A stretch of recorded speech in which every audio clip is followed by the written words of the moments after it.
بسم اللہ الرحمن الرحیم اللہم صلی علی سیدنا مولانا محمد وعلی آلہ وصحبہ وبارک وسلم۔ تو الحمدللہ تعالی ہم نے جو تفسیر شروع کی تھی قرآن پاک کی،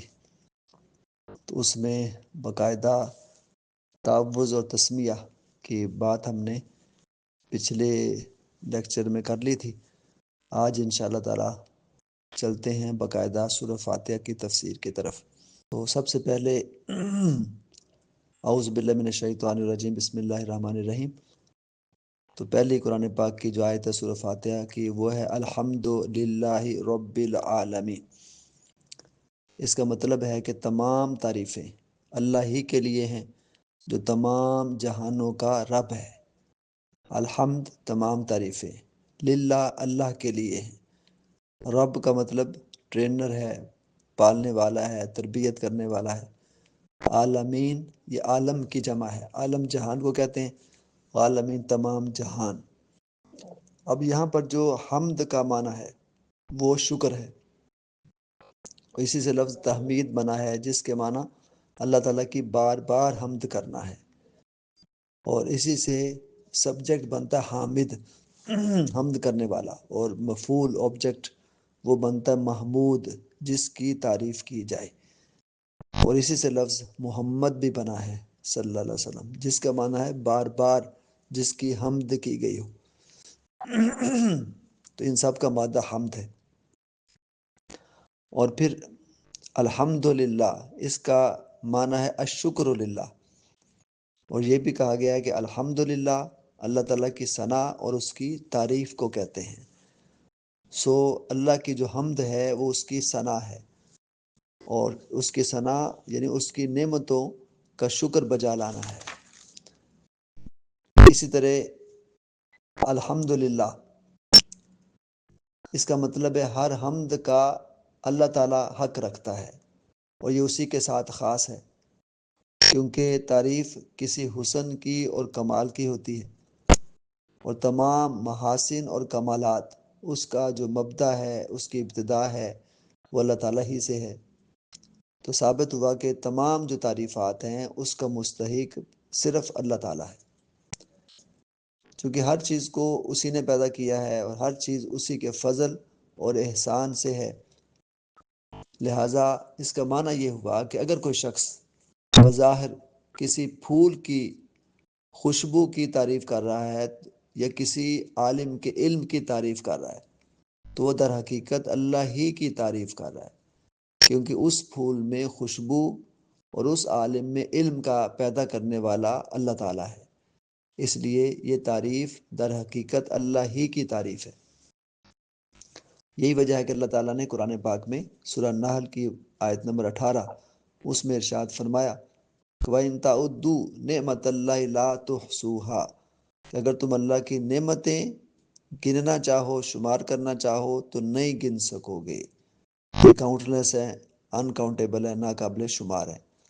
جب ہم اللہ تعالیٰ کی تمام نعمتوں کو شمار نہیں کر سکتے، گن نہیں سکتے، تو پھر ان کا شکر کیسے ادا کر سکتے ہیں؟ لہٰذا اللہ تعالیٰ کی دی ہوئی توفیق اور قدرت کے بغیر اللہ تعالیٰ کا شکر بھی ادا نہیں کیا جا سکتا۔ اس لیے جب انسان کو کسی نعمت پر شکر ادا کرے تو اس شکر ادا کرنے کی توفیق بھی اللہ تعالیٰ سے طلب کرے۔ اور اسی طرح ایک قول یہ بھی ہے کہ اللہ تعالیٰ کو ازل میں علم تھا کہ بندے اس کی حمد کرنے سے عاجز ہیں، وہ نہیں کر سکتے اور اس کی استطاعت نہیں رکھتے، اسی لیے اللہ تعالیٰ نے خود اپنی حمد کی اور ارشاد فرمایا الحمد للہ رب العالمین، کہ ساری تعریفیں میرے لیے یعنی اللہ کے لیے ہیں جو تمام جہانوں کا پالنے والا اور پروردگار ہے۔ اور آقا دو جہاں صلی اللہ علیہ وسلم سے بڑھ کر اللہ تعالیٰ کی ذات اور صفات اور اس کی نعمتوں کو کون جان سکتا ہے؟ تو آپ صلی اللہ علیہ وسلم بھی وہ یہ کہتے ہیں کہ لا احصی ثناء علیک انت کما اثنیت علی نفسک، میں تیری ایسی ثنا نہیں کر سکا جیسی ثنا تو خود اپنی کرتا ہے۔ یہ صحیح مسلم کی حدیث ہے۔ اسی طرح امام احمد روایت کرتے ہیں، حضرت سعد بن ابی وقاص رضی اللہ تعالیٰ عنہ بیان کرتے ہیں کہ آقا دو جہاں صلی اللہ علیہ وسلم نے یہ بھی ارشاد فرمایا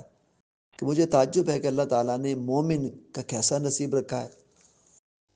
کہ اس کو اگر کوئی بھلائی پہنچتی ہے تو اپنے رب کی حمد کرتا ہے اور اس کا شکر بجا لاتا ہے، اور اگر اس کو کوئی مصیبت پہنچتی ہے، تکلیف پہنچتی ہے، تو وہ اپنے رب کی پھر بھی حمد کرتا ہے اور اس پر صبر کرتا ہے۔ اسی طرح امام ترمذی روایت کرتے ہیں، جامع ترمذی میں حضرت ابو موسیٰ اشعری رضی اللہ تعالیٰ عنہ سے روایت ہے کہ آقا دو جہاں صلی اللہ علیہ وسلم نے ارشاد فرمایا کہ جب ایک بندہ اس کا بچہ فوت ہوتا ہے تو اللہ تعالیٰ فرشتوں سے فرماتا ہے کہ تم نے میرے بندے کا بچہ اٹھا، تو وہ کہتے ہیں ہاں، تو اللہ تعالیٰ فرماتا ہے تم نے اس کے دل کا ٹکڑا اٹھا لیا، وہ کہتے ہیں ہاں، تو اللہ تعالیٰ فرماتا ہے میرے بندے نے اس پر پھر کیا کیا؟ جب اس کا بچہ فوت ہو گیا تو اس نے اس پر کیا کہا؟ تو فرشتے کہتے ہیں اس نے تیری حمد کی، تیری پھر بھی تعریف کی،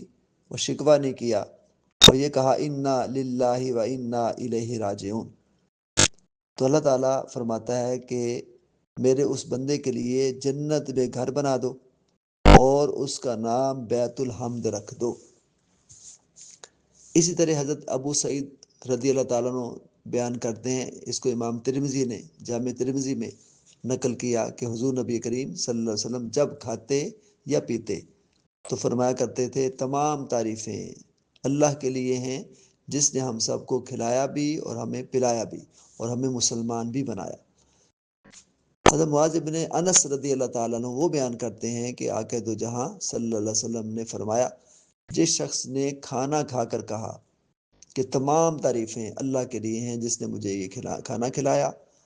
یہ رزق دیا، تو اللہ تعالیٰ اس کے پچھلے تمام گناہ معاف کر دیتا ہے۔ اسی طرح امام بخاری اپنی صحیح بخاری میں روایت کرتے ہیں حضرت ابو سعید خدری رضی اللہ تعالیٰ عنہ سے کہ حضور نبی کریم صلی اللہ علیہ وسلم فرماتے تھے کہ جب تم میں سے کوئی شخص اپنا پسندیدہ خواب دیکھے تو وہ اللہ کی طرف سے ہے اور اس پر الحمدللہ کہے۔ حضرت ابو ہریرہ رضی اللہ تعالیٰ عنہ بیان کرتے ہیں کہ نبی کریم صلی اللہ علیہ وسلم نے فرمایا کہ جب تم میں سے کسی شخص کو چھینک آئے تو وہ بھی الحمدللہ کہے۔ امام ترمذی روایت کرتے ہیں جامع ترمذی میں حضرت حذیفہ بن یمان رضی اللہ تعالیٰ عنہ بیان کرتے تھے کہ رسول اللہ صلی اللہ علیہ وسلم جب سونے کا ارادہ کرتے تو فرماتے ہیں اللہ میں تیرے نام سے مرتا ہوں اور زندہ ہوتا ہوں،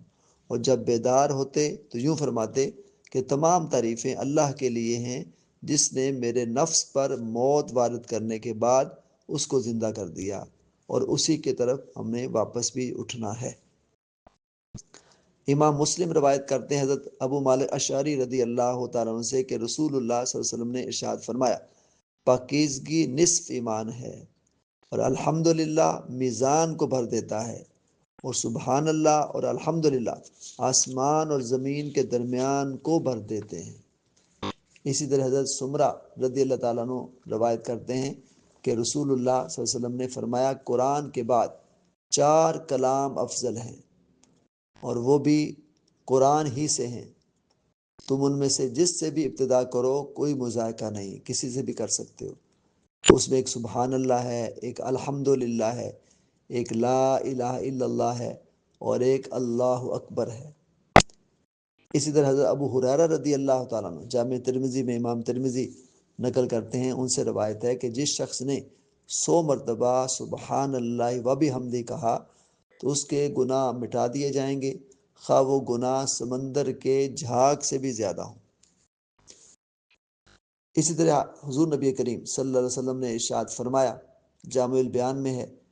کہ جب تم کہتے ہو الحمدللہ رب العالمین تو تم اللہ تعالیٰ کا شکر ادا کرتے ہو اور وہ تم کو زیادہ نعمتیں دیتا ہے۔ حضرت اسود بن سری رضی اللہ تعالیٰ عنہ بیان کرتے ہیں کہ نبی کریم صلی اللہ علیہ وسلم نے فرمایا کہ اللہ تعالیٰ کو حمد سے زیادہ کوئی چیز پسند نہیں، اسی لیے اس نے اپنی حمد کی اور فرمایا الحمدللہ۔ امام مسلم حضرت انس بن مالک رضی اللہ تعالیٰ عنہ سے روایت کرتے ہیں کہ آقا دو جہاں صلی اللہ علیہ وسلم نے یہ ارشاد فرمایا کہ اللہ تعالیٰ بندے کی اس بات سے بہت خوش ہوتا ہے کہ وہ کچھ کھائے تو کہے الحمدللہ، وہ کچھ پیے تو کہے الحمدللہ۔ اسی طرح امام ابن ماجہ نے حضرت انس بن مالک رضی اللہ عنہ سے روایت کی ہے اپنی کتاب میں کہ جب کوئی بندہ اللہ کی دی ہوئی کسی نعمت پر بھی الحمدللہ کہتا ہے تو اللہ تعالیٰ اس کو اس سے افضل نعمت عطا فرماتا ہے۔ تو اس سے آپ پتہ چلا کہ الحمدللہ کی کیا تفسیر ہے اور اس بارے میں آقا دو جہاں کا فرمان ذیشان کیا ہے۔ اب آ جاتے ہیں رب العالمین کی طرف۔ الحمدللہ رب العالمین، اگر الحمدللہ رب العالمین کا مطلب کیا ہے؟ تمام تعریفیں اس اللہ کے لیے ہیں۔ اب کون اللہ؟ جو کہ تمام جہانوں کا پروردگار ہے۔ تو قرآن مجید میں بھی ہے، یہ سورہ الشعراء کی آیت نمبر 23 اور 24 ہے، جس میں فرمایا کہ قال فرعون وما رب العالمین، تو قال رب السماوات والارض وما بینہما ان کنتم موقنین۔ تو فرعون نے کہا تھا کہ رب العالمین کون ہے؟ تو اللہ تعالیٰ نے قرآن پاک میں حضرت موسیٰ علیہ السلام کی طرف وحی نازل فرمائی اور فرمایا کہ ان کو کہہ دو وہ آسمانوں، زمین اور ان کے درمیان ہر چیز کا رب ہے، اگر تم یقین کرنے والے ہو۔ تو اس پر جو لفظ رب ہے اس کی تحقیق کی گئی ہے، اس کی شرح، اس کی تفسیر کی گئی بڑی ایمان افروز۔ مثال کے طور پر ایک بیج ہوتا ہے، ایک بیج زمین میں جب گرا دیا جاتا ہے تو پھر زمین میں وہ پھول جاتا ہے، اور پھولنے کے بعد وہ ہر طرف سے پھٹ سکتا تھا، لیکن اللہ تعالیٰ کی حکمت دیکھیے کہ اللہ تعالیٰ وہ صرف اوپر اور نیچے سے اس کو پھٹنے دیتا ہے۔ اوپر سے پھٹ کر اس میں سے ایک جز زمین کو پھاڑ کر نکلتا ہے اور درخت بن جاتا ہے، اس میں شاخیں پھوٹتی ہیں، پھر ان شاخوں میں پھول کھلتے ہیں اور پھل بنتے ہیں، اور پھلوں میں چھلکا بنتا ہے، اس کا مغز بنتا ہے، مغز میں روغن ہوتا ہے، اور بیج کے نیچے سے جو جز زمین کو پھاڑ کر نکلتا ہے وہ جڑ بنتی ہے اور زمین کی گہرائی میں راستہ بناتی ہے۔ وہ جڑیں نکل جاتی ہیں دور دراز تک اور مٹی اور پانی سے اپنی طبیعی غذا حاصل کرتی ہیں اور پھر پورے درخت کو پہنچاتی ہیں اور اس کو سرسبز اور شاداب رکھتی ہیں۔ یہ تو مثال ہے بیج کی،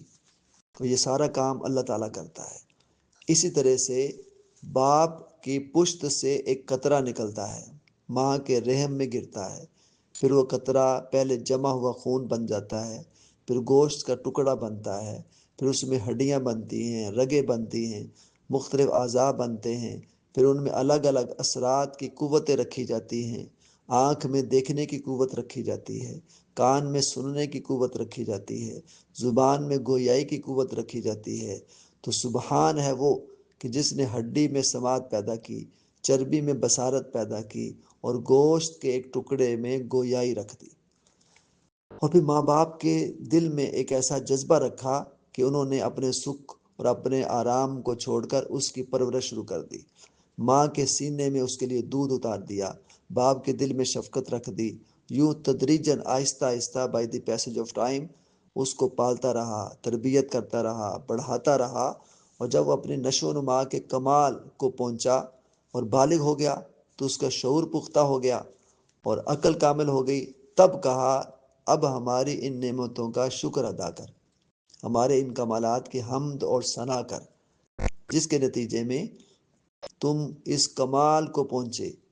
دیکھو اس نے تمہارے چلنے کے لیے زمین بنائی ہے، تمہارے سانس لینے کے لیے ہوائیں بنائی ہیں،